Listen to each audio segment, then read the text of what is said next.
Preguntándonos esto, pues dimos con la respuesta encontrando nada más y nada menos que fue la Organización Mundial de la Salud la que 3 años antes, en 2004, había encontrado los mismos datos que nosotros, solo que en esta ocasión los habían ocultado.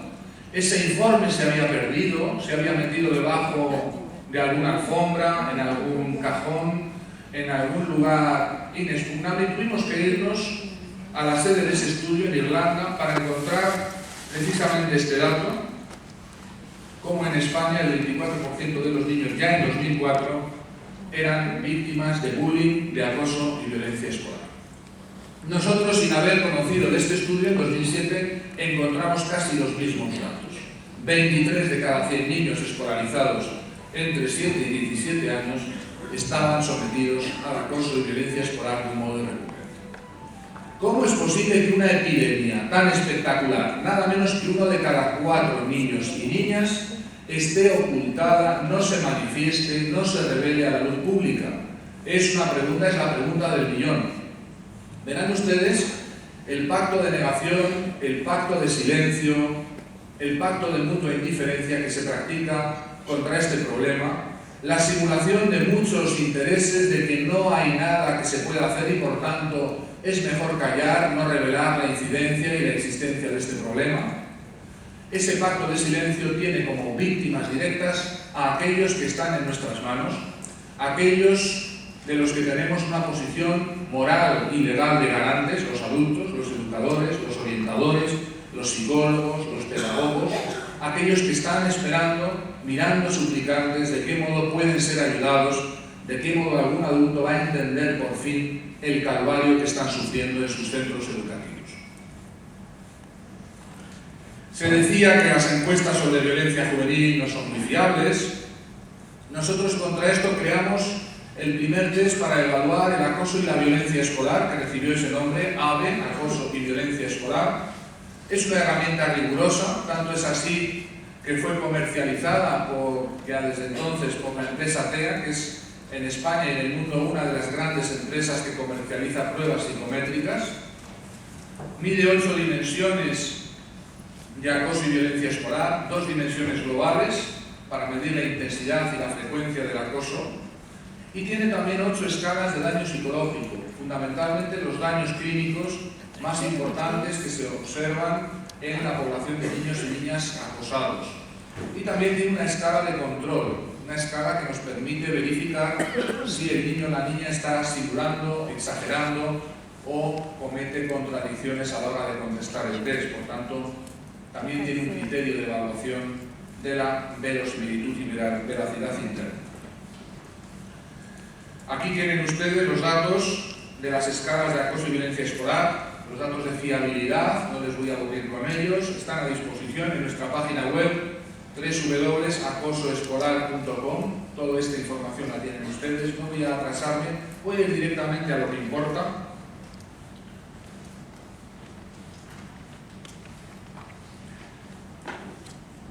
Y es a los resultados de este que fue el primer estudio nacional y también el más importante de Europa occidental hasta la fecha, con 25.000 niños evaluados de 14 comunidades autónomas en España, 1.150 aulas completas. Uno de los mitos habituales era ofrecer datos y cifras sesgadas a la baja del acoso y la violencia escolar, señalando que era un fenómeno marginal que afectaba entre el 2 y el 4%, como mucho. Esto es una afirmación, por ejemplo, del defensor del menor de la Comunidad de Madrid. Se dicen esas cosas sin datos, da igual el 2 que el 4%, da igual una tasa que el doble de esa tasa. No se conoce. Y no se conoce porque no se mide, y no se mide porque no se quiere medir, y no se quiere medir por no encontrarse con el problema. La incidencia y prevalencia del acoso y la violencia escolar en España, en el momento en que medimos, en 2007, hicimos anteriormente varios estudios preliminares en la propia Comunidad de Madrid que ofrecían los mismos datos. Estamos hablando de un 23,3%, entre los niños más, 24,4%, entre las niñas un poco menos, 21,6%.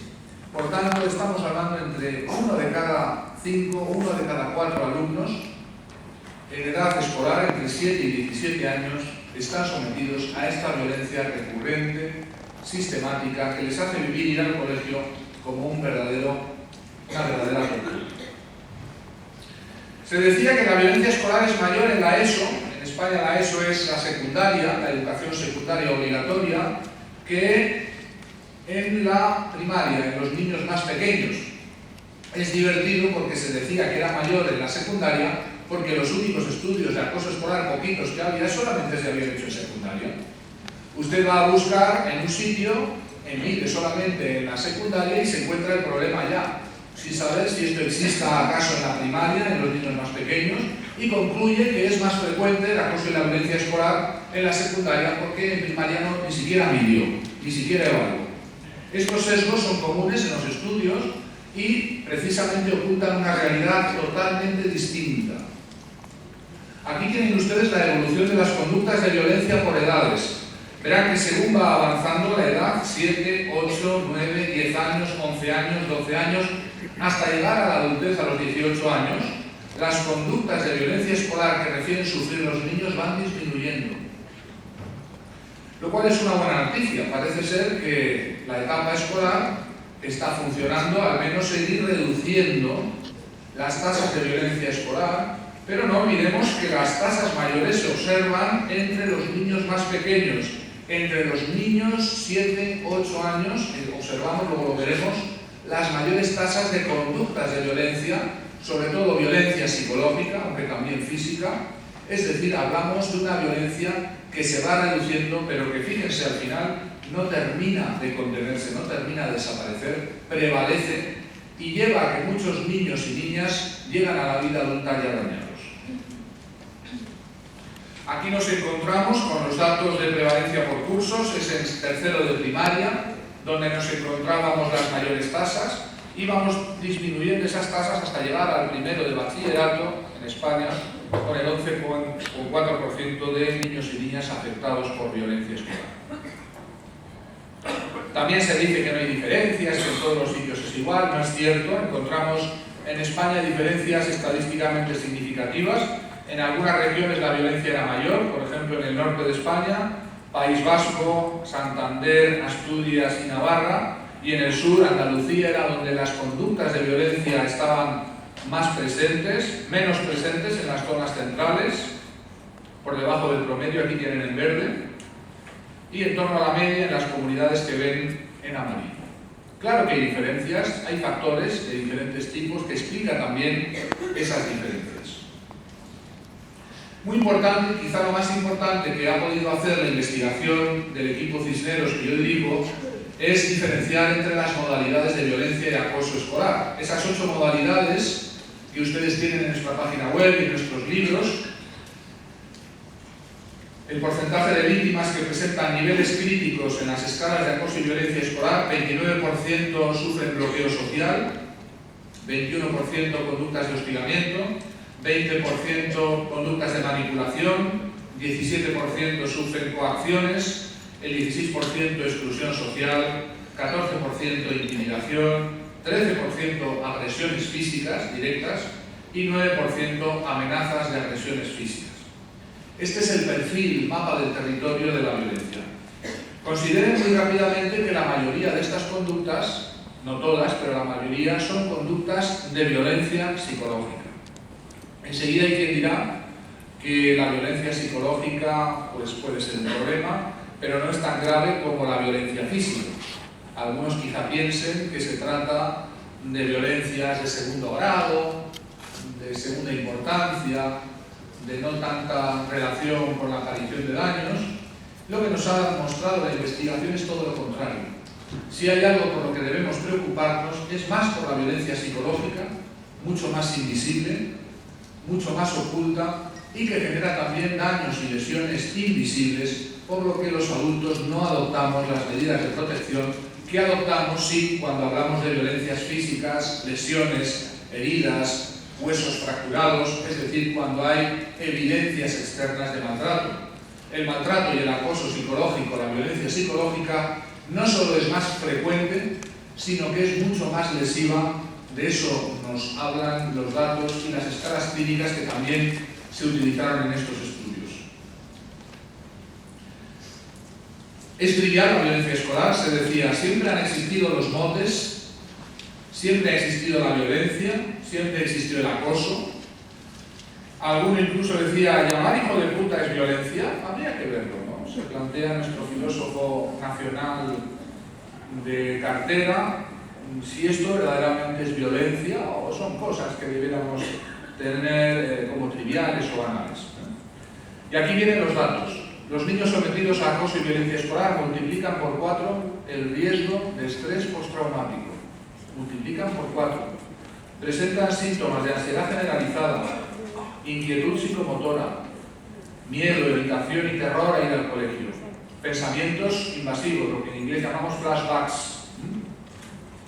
El insomnio, sobre todo ese insomnio retrógrado, el niño que despierta en mitad de la noche y ya no puede volver a dormirse, tiene pesadillas, tiene miedo a quedarse otra vez dormido y llega a la mañana y está agotado. La hipervigilancia, la desconfianza, el miedo a los demás, los problemas de concentración, los problemas de memoria, la distimia, que algunos confunden con que el niño está deprimido. El niño no está deprimido, el niño tiene estrés postraumático. 53 de cada 100 niños sometidos a acoso y violencia escolar están técnicamente en una situación clínica de estrés postraumático. Por cierto, una situación que muy raramente se diagnostica como tal. Los orientadores, los psicólogos clínicos tienen enormes dificultades, yo entiendo por una falta de formación profesional, de identificar estos cuadros, los confunden con depresiones, los cualifican como fobias escolares, los cualifican como problemas de ansiedad, los cualifican como cualquier cosa, incluyendo los problemas por la inquietud psicomotora, son diagnosticados como niños hiperactivos, muchos de ellos. Estamos hablando de errores diagnósticos sistemáticos. ¿Cuál es el verdadero cuadro en una víctima de acoso y violencia escolar? El más frecuente, el más prevalente, la aparición de este insidioso e invisible trastorno de estrés postraumático infantil, que, atención, como dije en el taller en el precongreso, es el único cuadro en psicología, es un cuadro de daño, no es una enfermedad mental de la víctima, es un cuadro que aparece por un daño externo y es el único trastorno que en psicología no remite por el simple paso del tiempo. No hay remisión. Un niño que tiene estrés postraumático, si no se trata específicamente por ese cuadro de estrés postraumático, lo cronifica y generalmente lo arrastra hasta la vida adulta. Muchos de ustedes son antiguas víctimas de acoso escolar que lo ignoran y que desde aquel momento ese cuadro postraumático cronificado produjo en ustedes cambios permanentes en la personalidad tan antiguos en su biografía que ya no se recuerdan a sí mismos de otro modo, porque esto es muy antiguo.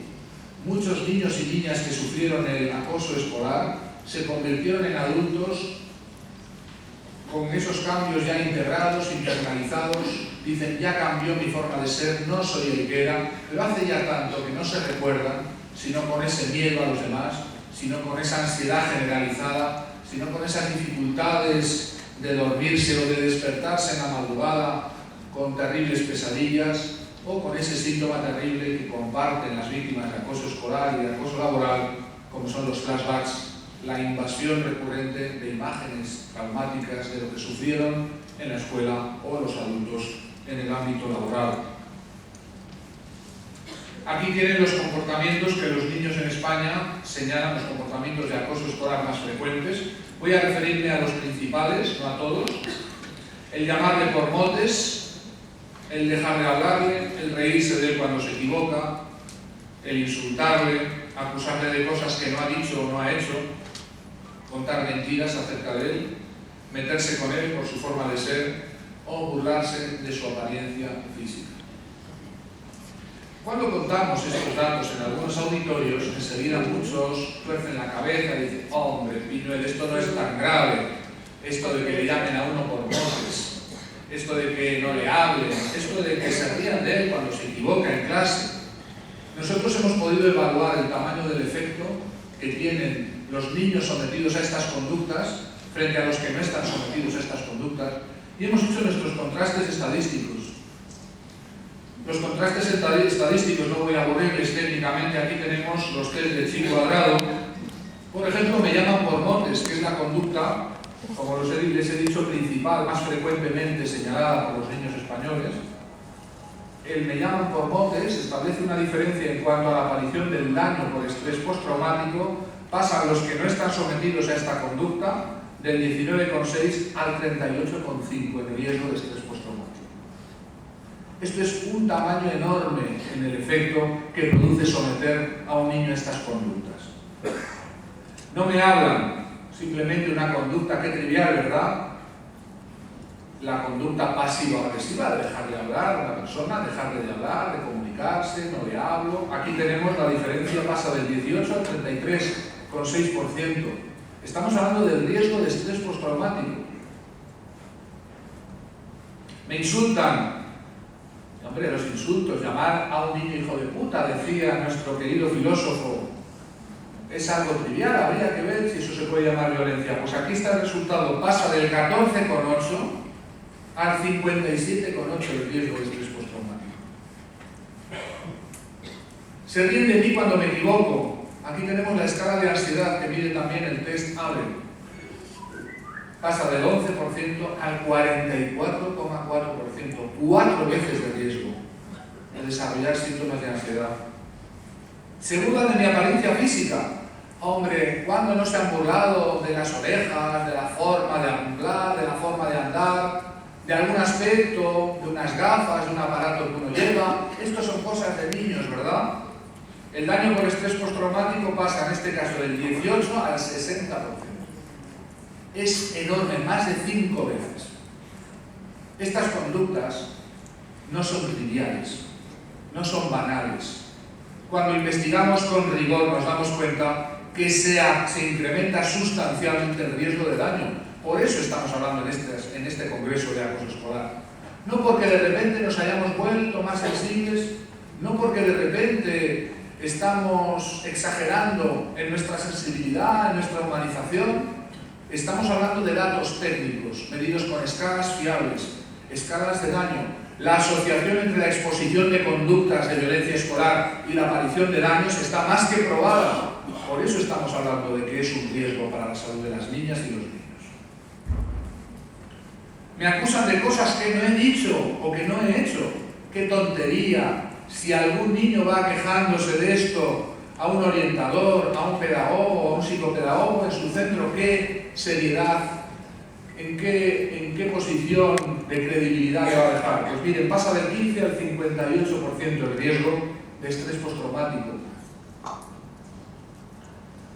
Decía un ex defensor del menor de la Comunidad de Madrid en 2006, se trata de conductas anodinas, sin relevancia. No podemos decir que eso sea importante. Decía nuestro filósofo una vez más, se cuenta como violencia en los centros la mera falta de disciplina. Los niños que refieren comportamientos de acoso y violencia escolar muy frecuentes presentan 5 veces más riesgo de suicidio que los que no la refieren. Este es otro dato contundente. Si bien este parece ser el dato que importa a todo el mundo, como si el estrés postraumático no fuera una muerte en vida, como si los problemas de ansiedad no fueran importantes. Amigo, pero cuando hablamos de suicidio, ¿verdad? En España en el último mes hubo 3 niños que se quitaron la vida por acoso escolar. Por cierto, por situaciones de acoso escolar que habían denunciado sus padres ya en los centros. Por situaciones de acoso escolar que habían recibido la negación, la trivialización, el vuelva usted mañana. Vamos a ver si el paso del tiempo arregla las cosas. A ver si se le pasa. O aún peor, la negación del propio acoso y violencia escolar, toda vez que la versión de los niños victimizados no era tomada en serio. Las conductas de violencia psicológica, la burla, la expulsión social, son las que más incrementan el riesgo de suicidio. Atención a aquellos que no crean que la violencia psicológica es verdadera violencia o que es irrelevante o que es trivial. Precisamente, lo que hemos encontrado en los datos de la investigación es que es más frecuente el daño, más intenso el daño cuando la violencia es más psicológica. La burla, la exclusión social, muy especialmente entre las niñas, también entre los niños varones, pero entre las niñas esto es mucho peor, es verdaderamente la causa del naufragio emocional y de la aparición de lo que llamamos ideación autolítica, ideas de suicidio recurrentes.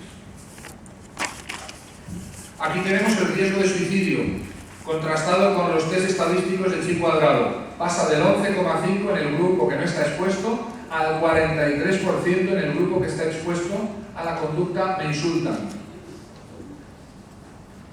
Se nos decía, necesitamos una definición de lo que es acoso. No seamos alarmistas, nos decía en 2006 un exdefensor del menor de la Comunidad de Madrid. Esto lo escucharán mucho, no sean alarmistas. No nos pasemos, no generemos la alarma social. Estemos todos tranquilos mientras los niños y las niñas sufren este problema y los adultos no hacemos nada por erradicarlo. Aquí tenemos que los niños que refieren a acoso y violencia escolar muy frecuentemente presentan indicadores de ansiedad hasta 4 veces superior. Otra vez volvemos a encontrar que la burla y la exclusión social son los que más se relacionan con la aparición de niveles graves de ansiedad. Aún es más divertido, sería cuestión de reír si no fuera para llorar, algunas intervenciones que también hemos tenido que sufrir. Aquí hablaba un consejero, el ministro de Educación de un gobierno regional de España, en Cataluña, que el 20 de octubre de 2006 nos salió en la prensa diciendo que para estimar que exista acoso escolar hace falta que el niño esté sufriéndolo durante 6 meses para que podamos estimar que hablamos de un riesgo de acoso escolar. Así es que las madres y los padres presentes acá que tengan niños con acoso escolar pongan el cronómetro en marcha y esperen a que el niño pase de los 5 meses, 5 meses y medio y llegue a los 6 meses para entonces ir al centro educativo y solicitar la adopción de medidas de protección, puesto que en ese momento es cuando, según estos responsables educativos, ya estaríamos ante un verdadero caso de acoso escolar. ¿Cuántas veces hace falta maltratar a un niño para que se estime que hay un riesgo de acoso escolar? ¿Alguien del público puede decírmelo? ¿Cuántas veces? 1. 3, 1, 4, 7, 8. Yo lo he preguntado y no hay habitualmente consenso. Sí que hay un consenso, claro que sí. Si nos preguntáramos lo mismo de las mujeres maltratadas, habría un consenso inmediato. ¿Cuántas veces hace falta que te pegue tu marido? Una, ¿verdad? ¿Recuerdan aquello? Mi marido me pega, pero me pega lo normal, que decían. Sí. Esto que es claro, afortunadamente ya en el maltrato doméstico, la primera vez que te pegas, solemos decir, debe ser la última. ¿Sí? La primera vez que te pegan debe ser la última. Y en los niños no nos parece igual. ¿Por qué la primera vez que le pegan a un niño no debe ser la última? ¿Alguien me lo puede explicar? No, necesitamos que haya 3, 4, 5, 6 meses, 7 meses, 7, 8, 9, 10 agresiones. ¿Cuántas agresiones? ¿Cuántos partes médicos? Bueno, el concepto de acoso y violencia escolar es fundamental para la prevención. Estamos hablando de un problema que se puede representar como un iceberg. Miren, a mí no me gusta el término bullying, lo voy a decir muy claramente. En inglés, bullying tiene la acepción del matonismo, de la violencia física muy clara. Muy clara. Y nos encontramos que frente a esa violencia física, agresiones, empujones, patadas, collejas, agresiones pequeñas pero que sean visibles, hay un mundo mucho más profundo y más lesivo que no se evidencia tanto, que no es tan visible, que es el mundo de la violencia psicológica, que rara vez se incorpora y sobre todo que en intereses a veces muy directos existen estos intereses de dejar fuera lo que no sea la violencia física más grave, más extrema, y por tanto dejaríamos fuera la violencia no solo más prevalente, más frecuente, sino la más lesiva de todas, que es la violencia psicológica. Por tanto, a mí me gusta más el concepto que engloba ambas violencias, que es el concepto de acoso y violencia escolar. Acoso y violencia escolar es como hemos titulado a todos nuestros trabajos, nuestros libros, nuestras herramientas psicométricas, los test que hemos desarrollado. Son test que miden el conjunto global, tanto las conductas de violencia externa física, como las conductas de acoso y violencia psicológica más ocultas, lo que estaría debajo de la línea de flotación del iceberg. Bueno, aquí nos encontramos con el mismo problema que ya en la jornada del precongreso yo comenté en relación al mobbing laboral. Se viene a decir que esto es un conflicto.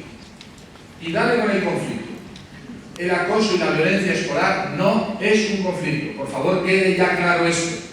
Estamos ante un proceso de victimización, donde una parte agrede y otra es agredida, donde alguien quiere someter y otro no quiere ser sometido, donde alguien es arrinconado por otros que quieren y le arrinconan, le excluyen, le bloquean socialmente. Y de ahí que si no es un conflicto, por favor, quede ya claro, espero para los que están aquí, si no estamos ante un conflicto, no cabe la mediación. No cabe la mediación. Ni en el mobbing laboral, ni en el acoso escolar o bullying, cabe la mediación. ¿Dónde lo mediamos? Ponemos al agresor frente a su víctima y le decimos, bueno, ni para uno ni para el otro, ¿verdad? Tú le vas a pegar no todos los días, le pegas los lunes, los miércoles y los viernes. Y el martes y jueves lo dejas en paz. ¿Vale? ¿Está? Como dicen acá. Esto es absurdo. Y además es revictimizador para las víctimas. No hay mediación en el acoso, tanto laboral como escolar. Hace falta medidas de protección. Cuanto menos carear a los niños víctimas con los niños agresores y obligarles a enfrentarse o a afrontarse, o obligarse como algunos adultos ingenuos, de la ingenuidad bautismal, digo yo, intentan que aproximándolos a ver si se hacen amigos. A ver si eso que dicen que el roce hace el cariño, ¿verdad? No es un conflicto. Y claro, en los centros educativos les molesta mucho el que yo diga esto, que no es un conflicto, porque si no es un conflicto no cabe la mediación. Y es mucho más precioso, buenista, da mucho más apariencia de que estamos haciendo algo cuando hacemos mediaciones. Incluso gastamos en España ingentes cantidades en la mediación. Hay organizaciones enteras que viven de las subvenciones para hacer estas mediaciones, que no sirven para nada. Y les digo por qué no sirven para nada. Porque cuando vamos a medir las tasas de violencia escolar antes y después de esos programas de mediación son idénticas, no hay cambios. De ahí que en muchos lugares prefieran no medir nada, prefieran no evaluar el abuso escolar. No sea que nos encontremos con que toda esa ingente cantidad de dinero, de plata, dicen acá, invertida en programas de mediación, no ha resultado eficaz ni efectiva, y ni un solo caso de acoso y violencia escolar ha remitido por estas prácticas o estos programas.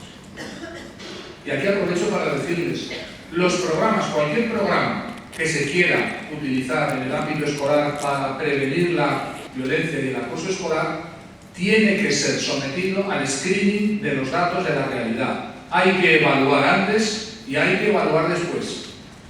Todo lo demás son bonitas palabras, voluntarismo y cumplimiento, que como saben viene del latín cumplo y miento. Si no medimos, no podemos validar esos programas. Y claro, es muy comprometido medir, porque quizá encontremos que todo eso que se nos ha ocurrido a los gurús del acoso y la violencia escolar queda muy bonito en el papel, pero no reduce para nada la violencia y el acoso escolar. ¿Cuántos programas de intervención y de prevención de acoso y violencia escolar tienen la medición en la base y tienen la medición después de la intervención?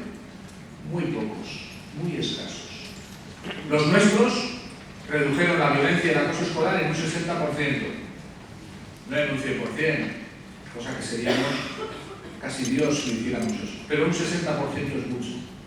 En centros marginales de la Comunidad de Madrid, los alrededores, las periferias, centros muy difíciles, muy complicados, que fueron los que se nos asignaron para empezar, ¿verdad? Nada fácil. Intervenir en disminuir la violencia y el acoso escolar en los lugares más deteriorados socialmente, más degradados, donde hay una problemática social terrible. Y se revela esa problemática y se proyecta en las relaciones entre niños. Bien, hablamos por tanto de incorporar en el concepto de acoso y violencia escolar un concepto amplio y no restrictivo. Les voy a explicar ahora el problema que hemos tenido en España y que pueden llegar a tener ustedes en sus países si llega a producirse la misma situación.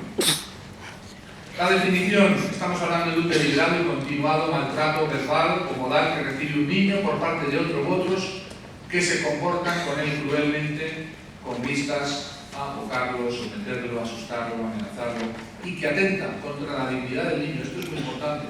Estas conductas no solo producen daños, sino que son un atentado contra un derecho fundamental del niño, el derecho a su dignidad. Y aquí tenemos el mismo contenido que ayer volvíamos a explicar en el mobbing laboral, el maltrato repetido, que es algo que ya el niño espera cuando va al colegio. Por eso no quiere ir al colegio. Perdonen, psicólogos, colegas míos, no es una fobia escolar. El niño no tiene miedo al colegio, no tiene miedo a la tarea escolar.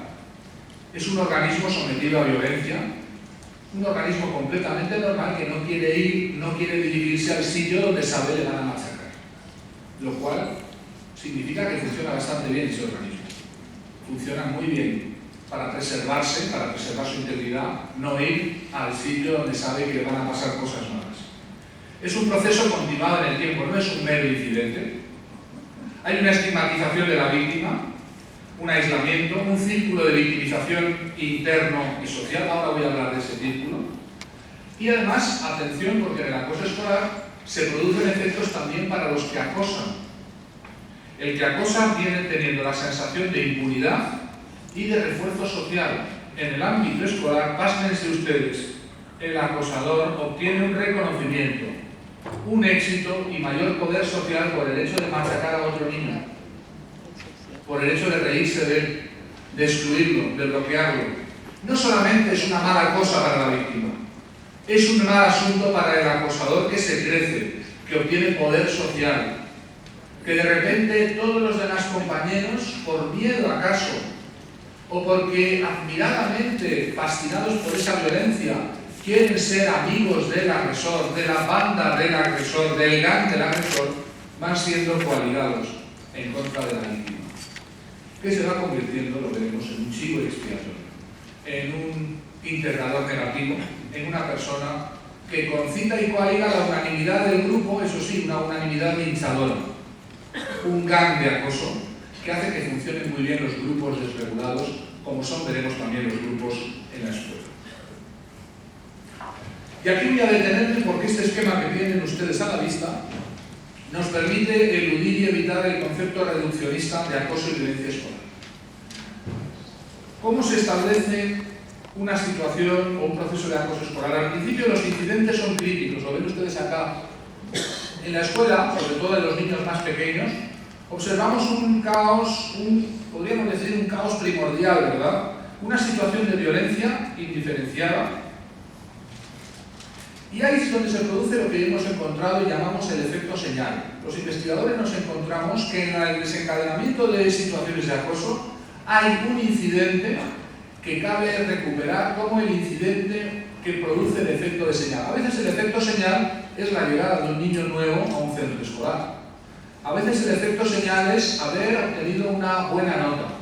A veces el efecto señal es un niño que se hizo pis en medio de la clase y eso fue observado por los demás compañeros.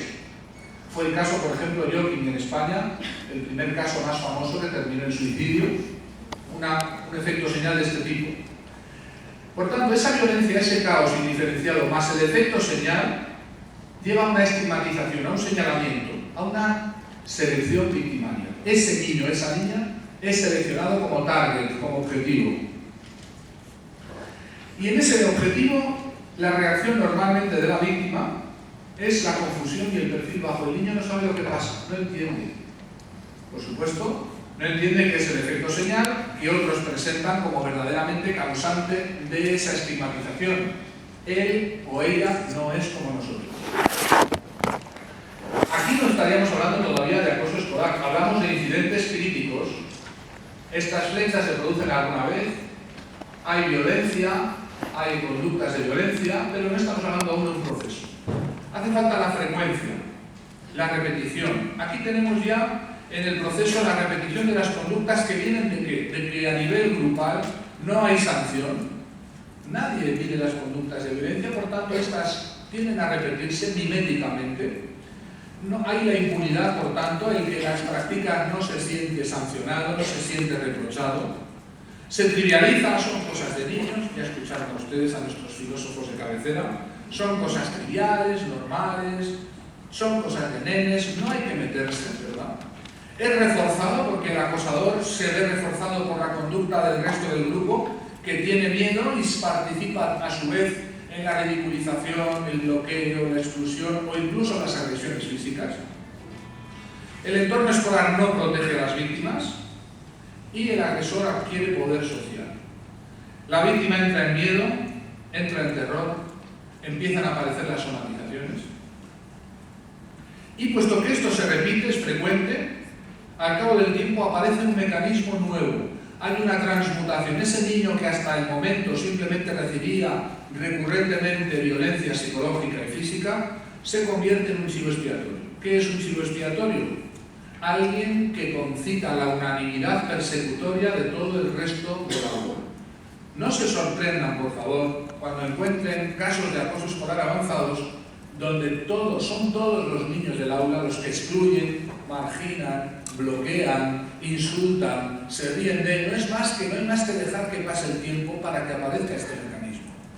Y además, por cierto, este mecanismo se extiende por mimetismo, por imitación mutua. Los miembros de ese aula se imitan unos a otros. Cada vez es más frecuente que alguien que no participaba en agredir, en vejar, en humillar, en reírse, en bloquear a la víctima, participa, empieza a entrar en ese gang por puro mimetismo. No es porque sean psicópatas. Como decía ayer muy bien la doctora Marifran Sirigoyen, no estamos hablando de perfiles perversos, simplemente el mecanismo imitativo. Decimos en España, ¿dónde va Vicente? ¿Dónde va la gente? ¿Verdad?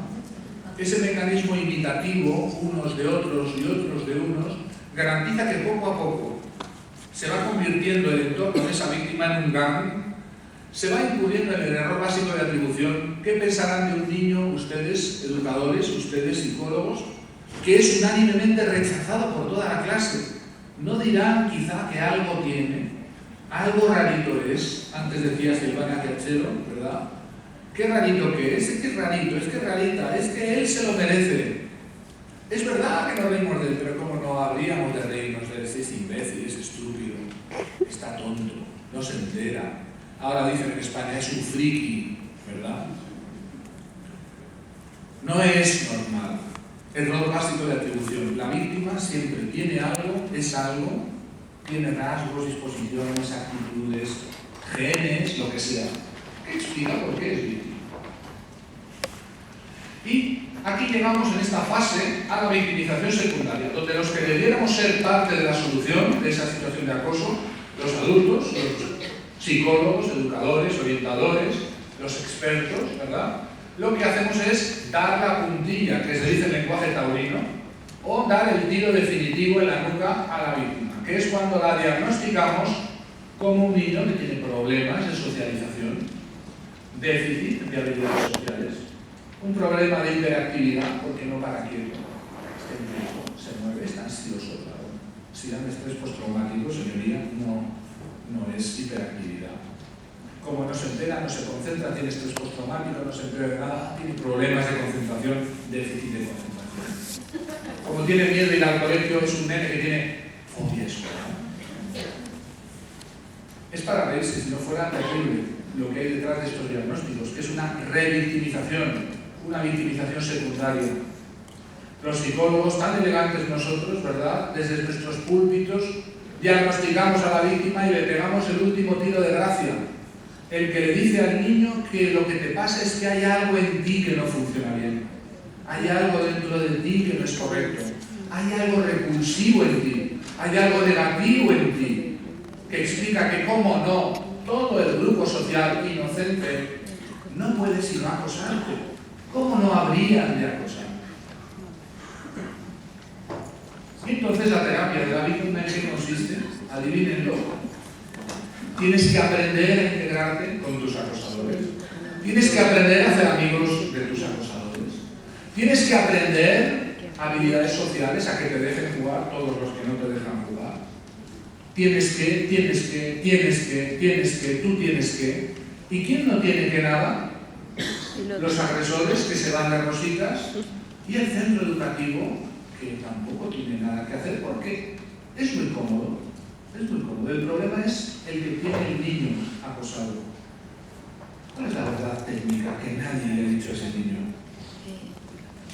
Que no le han dicho nadie. La verdad es la misma que la víctima de acoso laboral. Usted es inocente, no hay nada que explique lo que le están haciendo. Ha caído en un entorno, en un grupo, hay un efecto señal, hay una selección victimaria de la que usted ha sido víctima y ahora en este momento se ha convertido en un chivo expiatorio. Por cierto, el grupo, el entorno social, la presión de ese grupo sobre el chivo expiatorio es formidable. Es una presión que se vivieron ya en las purgas estalinianas y en otras persecuciones históricas, la caza de brujas, donde se le exige a la víctima la confesión. No solo te vamos a vigilar, tienes que confesar que algo hay en ti. Decían antes el demonio, ¿verdad? Las brujas. Ahora a los niños no es el demonio, se les dice algo hay en ti. La hiperactividad, la fobia, que no sabes hacer amigos, que no sabes integrarte. Algo hay en ti que explica que nosotros, inocentes de nosotros, no tengamos culpa, sino que no podemos sino machacarte, liquidarte, lincharte, excluirte, bloquearte, etcétera, etcétera. Ahora no les extrañará que a nivel individual la víctima entra en daños de estrés postraumático, ansiedad, disminución de la autoestima. Dicen los psicólogos iluminados que tratan a las víctimas de acoso escolar, este es un niño que tiene problemas de autoestima. Faltaría más.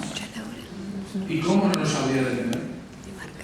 Escuchen ustedes en su grupo de iguales todos los días que es imbécil, que no te enteras, que eres asqueroso, que no te queremos, fuera, márchate, cerda, guarra. A ver cómo se les queda la autoestima a base de escuchar eso todos los días. Pero nuestros brillantes colegas diagnostican que, claro, es un niño que no tiene asertividad, porque como no tiene autoestima, y claro, el problema es el de la víctima, tanto el efecto como causa. En los problemas de acoso es muy habitual invertir el efecto y la causa. ¿Cuál es la causa de esa falta de autoestima? El acoso. Pero se diagnostica la autoestima como la causa del problema de acoso. El mundo al revés, ¿verdad? La distimia, los flashbacks.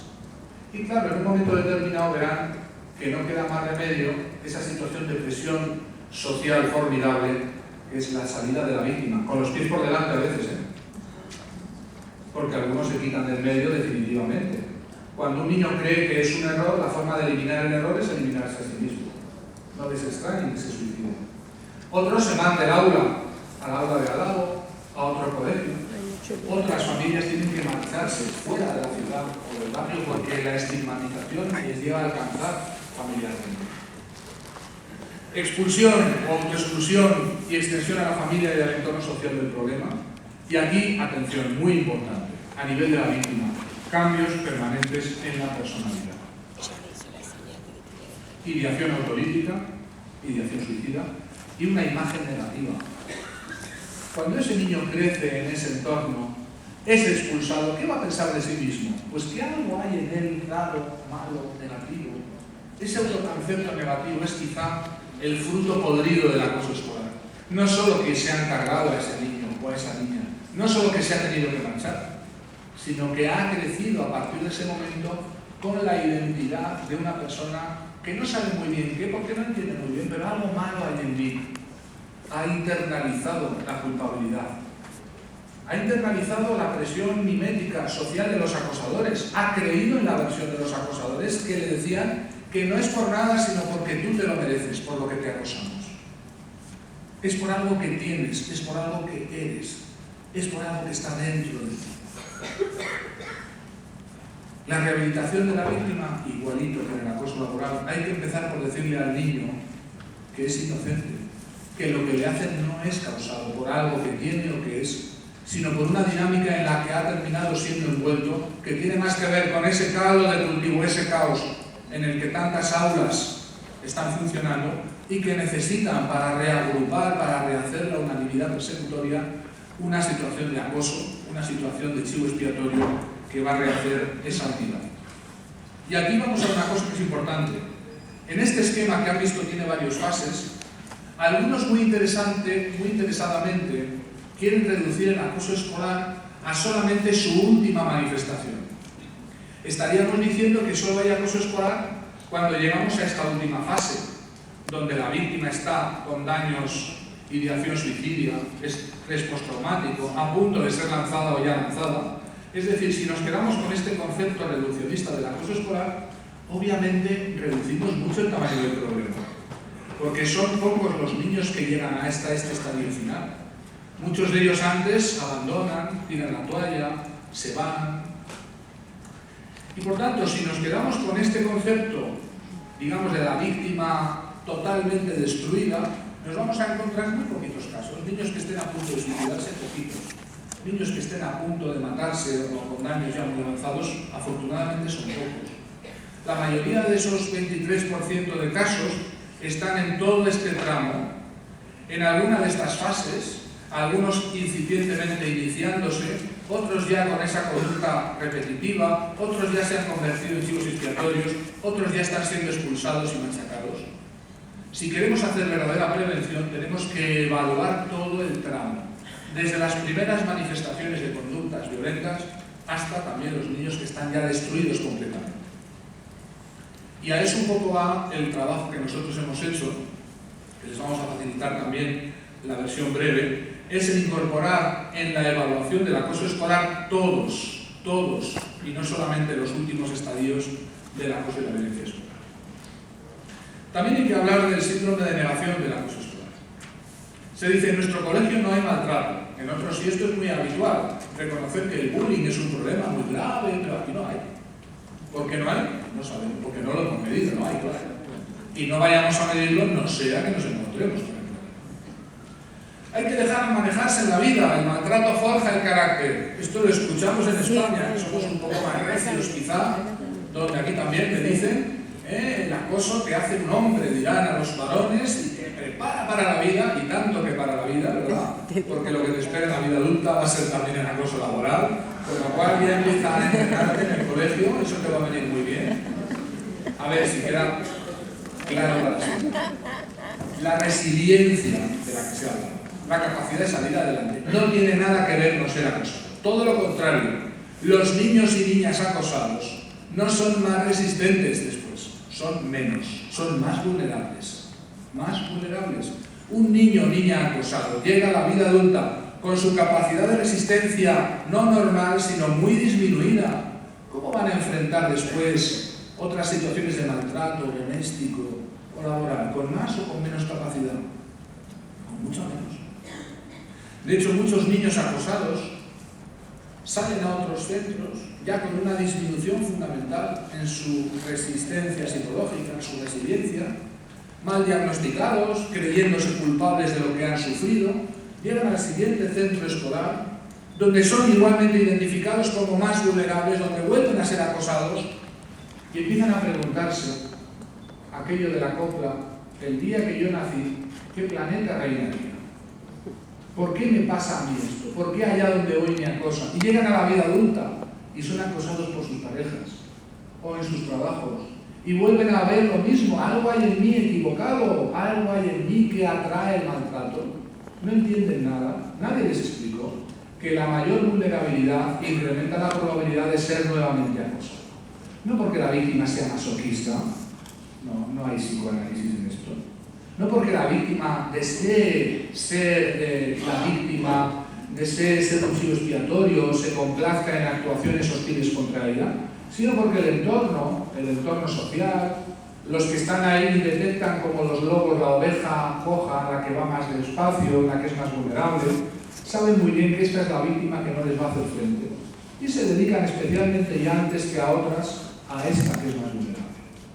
De tal manera que encadenan estos niños y niñas acosados en el colegio, encadenan frecuentemente situaciones de acoso que llevan a la vida adulta y que les llevan a ser más vulnerables, no más débiles, por favor. Diferencien entre debilidad y vulnerabilidad. Son más vulnerables porque han sido machacados más veces, porque han sido acosados, destruidos más veces, porque su capacidad de autoestima no es la normal, porque han ido poco a poco abandonando la fe y la seguridad en sí mismas. Esas personas son más vulnerables, no son más fuertes ante las formas de acoso o de violencia que les esperan en la vida. Es solo una broma, son cosas de niños. Para nada, ni es una broma. Si son cosas de niños, puede ser, pero hay que intervenirlas, hay que intervenir. Tenemos la obligación. ¿Se lo merece? ¿Algo habrá hecho? Esto se llama error básico de atribución, ya lo vimos. Esto es identificar a las víctimas, pues que algo son, algo tienen. Es solo un caso aislado, lo mejor es pasar página. Esto es lo que siempre dicen los centros educativos. Es un caso aislado. Y luego es otro caso aislado, y luego otro, y después ya son 7 casos aislados, y después es una epidemia de casos aislados. Dejemos pasar el tiempo, a ver si remite a cada cosa. Esto del paso del tiempo, ¿verdad? La gestión por el abandono de la situación, la gestión de CFR, ¿verdad? Dejar hacer, que la cosa se pudra, es terrible porque garantiza la cronificación del daño y, por cierto, el refuerzo del gran de acoso, que una y otra vez, visto que no pasa nada, cada vez es más frecuente la conducta. Bien, aquí hay algo muy importante para los padres y madres de los niños acosados. ¿Cómo podemos evidenciar que algo es o puede estar siendo una situación de acoso escolar? Hay cambios y conductas típicos en los niños acosados. Por ejemplo, el cambio repentino en el comportamiento. Aparecen heridas, ropa deteriorada, falta material escolar. Los niños acosados se acercan a los adultos en los recreos, tienden a buscar las figuras de protección. No sabemos por qué, ¿verdad? Las estrategias de evitación son conductas típicas. Las excusas para no ir al colegio, sobre todo los lunes, después de las vacaciones, a la vuelta de un periodo festivo. Querer cambiar de centro. La famosa fobia a ir al cole. No es una fobia ir al cole. El cambio brusco en el estado de ánimo. De repente niños completamente normales se muestran apáticos, tristes, lloran por cualquier cosa, reaccionan fácilmente a cualquier estímulo. Cambios en la personalidad, el retraimiento, la introversión social se meten en su síntoma de disociación. Se lo digo ya como psicólogo clínico. Y la irritabilidad, que es un síntoma nuclear del estrés postraumático. Todos los que tengan estrés postraumático no se extrañen que estén irritables, que todo les caiga mal, que griten, que todo les molesta, que no hay nada que les termine de satisfacer. La sintomatología psicosomática es la conversión muy rápida de todo esto en síntomas corporales, somáticos, la ansiedad, el insomnio, el dolor de estómago, de panza, dicen acá, vómitos, las náuseas por la mañana. La búsqueda de objetos perdidos, cosas que supuestamente se les han perdido, pero es que se las han quitado o las han fantaseado con ello. La evitación social con los pares, no quieren ir a los cumpleaños, a las fiestas, a las excursiones, a las salidas. Curioso, ¿verdad? El no querer contar nada del colegio. ¿Qué tal en el cole? Bien, punto. ¿Qué tal en el cole? Bien, punto. ¿Y qué más? Nada más.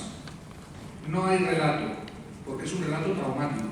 Y el relato traumático les lleva a revivir el trauma y por tanto no quieren contar nada del cole. La pérdida de la autoestima e indefensión, que es algo que es importante. La indefensión de estos niños es algo aprendido. No venían con ello en el útero materno, no la tenían. La indefensión la han aprendido a base de ¿qué? A base de ser machacados y no hace nadie nada y no se evita esta conducta y nadie les explica lo que pasa y nadie se pone incondicionalmente a su lado. Que esta es la estrategia que yo les pido, por lo menos a ustedes, expertos, especialistas, educadores. La posición correcta ante el acoso escolar es la posición incondicionalmente a favor del lado de la víctima. Decirle a la víctima la verdad científica, que es inocente, que nada ha hecho, que estamos aquí para ayudarle y que no vamos a tolerar esas conductas más en el entorno escolar. Esto no es sobre proteger al niño, porque la situación, como muy bien dijo la doctora Irigoyen ayer, la situación es de total desequilibrio. No estamos hablando de algo que un niño normal pueda enfrentar, una situación de todos contra uno. Es absolutamente ingestionable si no es con la ayuda de la intervención decisiva ya de los adultos que están encargados de eso. La institución escolar tiene el derecho y el deber de ser un lugar seguro para poder maximizar en los alumnos la oportunidad de aprender. Esto es importante. No enviamos a nuestros hijos a una guerra, los enviamos a la escuela. No enviamos a los niños a la guerra, los enviamos a la escuela, donde queremos que aprendan, que se desarrollen, que se relacionen, que crezcan, pero que eso no es una guerra donde sálvese quien pueda, no es la ley de la selva, no es una jungla donde cada cual tiene que aprender a sacar el cuchillo más grande y a ver cómo depreda el compañero, matar para no ser matado. Fíjense qué curioso, en este estudio, 25.000 niños en España, les preguntamos a los acosadores, ¿por qué haces esto? ¿Tú por qué haces esta cosa? El acoso, meterte, machacar al compañero. Fíjese la primera razón que nos dan. Escandaloso, ¿no? Primera razón que dan los que acosan para hacerlo: para que a mí no me lo hagan. ¿Escucharon? Para que a mí no me lo hagan. La principal causa del acoso escolar para los que acosan, ¿por qué hacen esto? Porque se han dado cuenta, fíjense qué curioso, que no hay como acosar a otro niño para no ser acosado. Y que por tanto es un poco una elección terrible. Para no ser acosado tengo que ser más acosador, más violento. Tengo que matar para no ser matado. Esa es la lección que queremos que aprendan nuestros niños en los colegios. La víctima siempre es inocente. Miren, todas esas alteraciones cognitivas, las dificultades de aprender en el colegio, la pérdida de memoria, la distorsión del razonamiento, los trastornos emocionales, las alteraciones del comportamiento, toda la sintomatología psicosomática es un efecto del acoso, no es la causa del problema, es el efecto. No se puede diagnosticar el efecto como causa. Aquí tenemos algún dato más.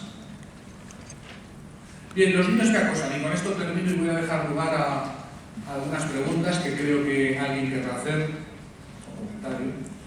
¿Cómo son los niños que acosan? Pues son niños violentos, dominantes, autosuficientes, con muy baja o ninguna tolerancia a la frustración. Aquí sí observamos ciertos patrones. Interpretan las relaciones sociales en términos de dominar o ser dominado, no hay término medio, o dominas o eres dominado. Algo que aprendieron muy tempranamente, ahora lo digo. Carecen del sentido de la norma. ¿Qué está pasando en nuestras aulas? Al fallar la educación en el ámbito familiar, al no internalizar la norma social, llegan al colegio sin internalizar esa norma social. Entonces no hay normas. Si puedo hacerlo, lo hago y punto. No tienen empatía, no tienen control emocional, quieren algo y lo quieren ya, muy impulsivos. Han descubierto un pequeño secreto de la vida humana, de la vida social. Han descubierto que pueden obtener éxito y poder social humillando a otros. Vean cómo los programas de televisión de mayor audiencia son los que exhiben polémicas, follones, líos, broncas, insultos, unos a otros. Fíjate lo que le ha dicho, lo que no le ha dicho. Dispara las tasas de audiencia. Lo sabe muy bien el doctor Juan Carlos, que trabaja en los medios de comunicación, ¿verdad? La desconfianza patológica. Están atrapados por la desconfianza, no pueden fiarse de nadie. Han aprendido a no confiar en sí mismos, han aprendido a confiar en la fuerza, en el poder de someter a otros. Y atención, y este dato es muy preocupante, lo digo para aquellos papás que se consuelan diciendo, oh, qué bien, mi niño por lo menos no es acosador, prefiero que sea un acosador. Un 60% de los niños que participan en conductas de acoso cometerán un delito al menos uno antes de los 24 años. Es la relación que hay entre el desarrollo de estas conductas de forma habitual y la aparición de otras conductas delictivas, inquietantes, que aparecen ya más allá de la contención, no en el colegio, sino lo que queda ya es la justicia, la cárcel, la sanción máxima social, que es precisamente la prisión.